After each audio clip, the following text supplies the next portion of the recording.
Keshimi Lapu-Lapu, 16 years old, nanganak di October 27, 1994.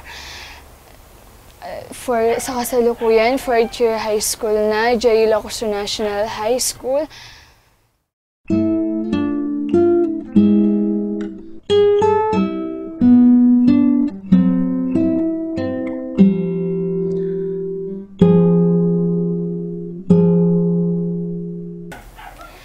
Ni mamang ko, Sinabado Domingo, aglablaba, tapos tulungan, nariga kami ngamin nga makasapol di kwarta masal ni papang ko, kaya walang security guard, di pantay daya.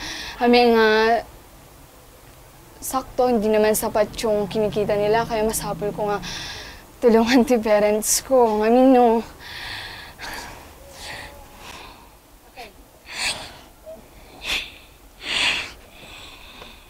nangungumin tulungan ni mamang ko kaya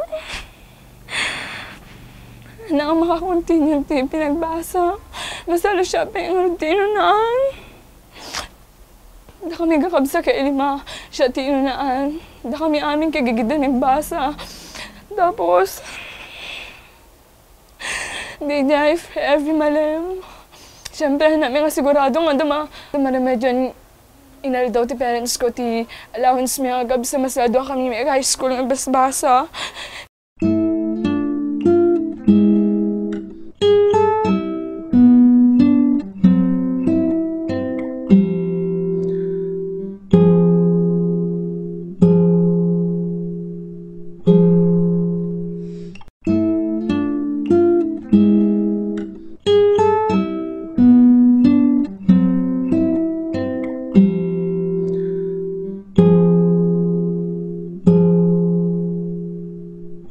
Ginanayin ko kapat palang di kabisa ako kung may kadwa. May kadwa ta. Adin pagalantan daw mga tati pagpleta ta bigatin. Nito nga ta. Nga dun. Pagpatang kami nga may ang kabisa, nga dabayada kastoy. Ibagam akin ni Papang, kung na-art ka niya, naging magbuting na ikabisa ako ta. Siyempre, parents ko kinanahan nga problema. Wala, ori kaya niya pa itinalto, kaya problema pa iti mamang ko. Baglang tada di, amang mo, nga tumultulong ka niya, mi. Di dyan, di laod, nandarseli.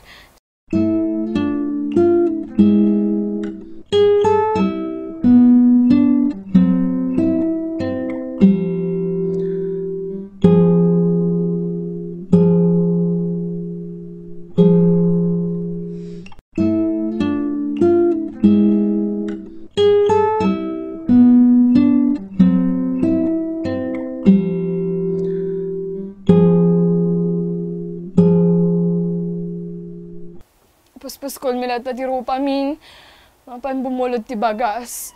Adun to ti time nga, bigbiga, paminto. Kakatok kami sa kanya. Para makabulod na ti pagplete mi. Naduma, maawata mi ati parents ko nga ibagada. Kim, malaking pamasahe, kasya. Nga di mi ari na amin, ada mamiss ko nga assignments, lessons. Masalo di project ko ta, most especially this week. Ado ti masapol mi nga ipakamakam. Nga project mi kaya madanagan na, no ag-absent na, or maminsan kay baka sunto pa iti maka-apekto ti grades ko.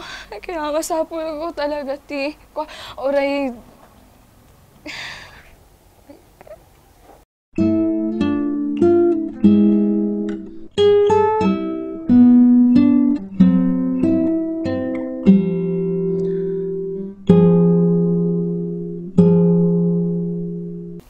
kasta, ad-advise na amilata ni ading ko nga bamlatan kayo tayo deta. Kaya for every time nga adati problema, isangi kalatan. Di namin ti way ko nga girwar ti, di kwa, syempre, tirigaanan, syempre may sangi kulatan. Masalo, no, mawanan na ti pag-asa.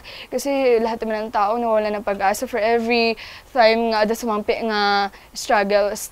Pero bilang isang panganay, syempre kailangan kong ipakita sa mga kapatid ko na hindi ako na nagpapa-apekto sa mga problema nga suwang sang ti biag mi.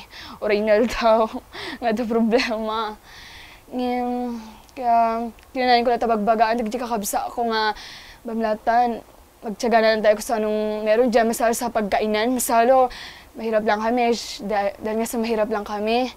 Kulang yung pagkain kung minsan, kaya dapat nandun ako para hati-hatiin yun kasi magkakagulo na talaga. Kaya kailangan ko talagang nandun kapag nasa kainan na, ate, kain na. Tatawagin nila ako, ta gudwa-gudwa, tomedej ka namin.